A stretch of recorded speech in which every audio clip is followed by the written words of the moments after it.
Bang, ini mungkin dengar-dengar abang ini kan maju ke Pilkada Nganjuk 2024.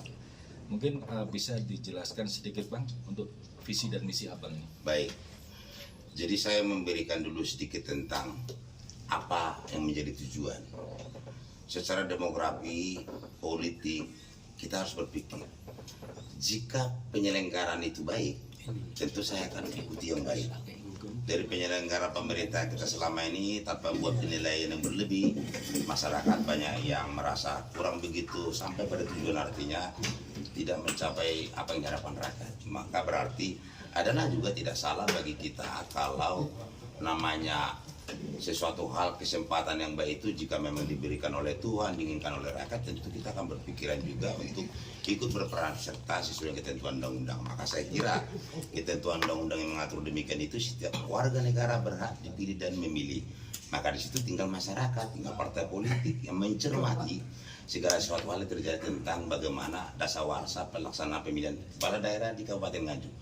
Intinya saya hanya berdasarkan tentang apa yang saya lihat, apa yang saya alami dan saya rasakan, saya kira begitu. Maka beberapa waktu yang lalu, dari mulai tahun 2004, kita sudah mengalami tentang bagaimana menyelenggarakan kita sebagai anggota DPR.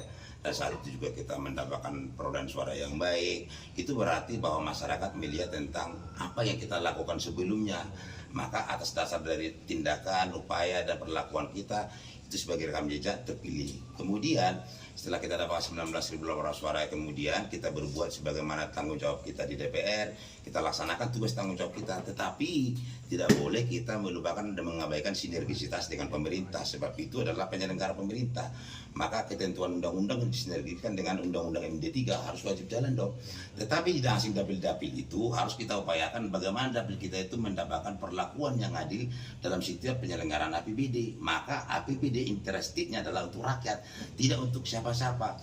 Soal keprotokolan di DPR kan sudah ada, bupati kan sudah ada. Jadi jangan salah pemahaman, itu yang saya sampaikan. Ada kolam Anda, misalnya kolamnya ada tanah yang kosong, kita akan bantu pembibitan setahun. Setelah itu nanti kita biarkan karena sudah ada, kita bantu.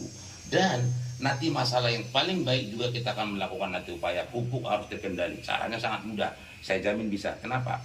APBD kita silpa dikurangi. Nanti siapkan 50 miliar misalnya. Ada beberapa desa dulu kita buat kesiapannya, itu nanti disiapkan agregat anggaran kepada KUD itu.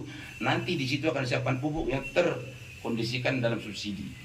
Kemudian kita nanti akan kuota yang kita lakukan penambahan daripada ke pengusaha. Kemudian nanti kita atur nanti sistem tata niaganya. Kemudian juga tentang pupuk distribusinya itu kita tambah namanya kuotanya. Itu harus kita lakukan supaya apa? Mengurangi beban rakyat tentang keterjangkauan dalam mendapatkan pupuk. Maka kesimpulannya, harusnya pemerintah sanggup dan dapat melaksanakan apa yang menjadi harapan rakyat. Kalau tidak, ini menjadi permasalahan.